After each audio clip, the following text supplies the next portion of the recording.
Hey guys, welcome back with me again in this channel.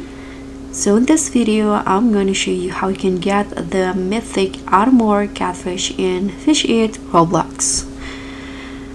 So the Armor Catfish is heavily sought after mythic tire Fish It, and it's extremely rare, boosts high stats and magically defense, makes it a notoriously difficult catch. So if you want to catch this fish, first for the location you need to go to the Cipus statue, this one in here. So it's inside the Lost Isle. You can just go to the Cipus statue building, and then for the road you can get your best rods. For mine, I'm using the Astral Rods with Chroma Bait, and I'm using the auto fishing to get the Mythic Armor Catfish.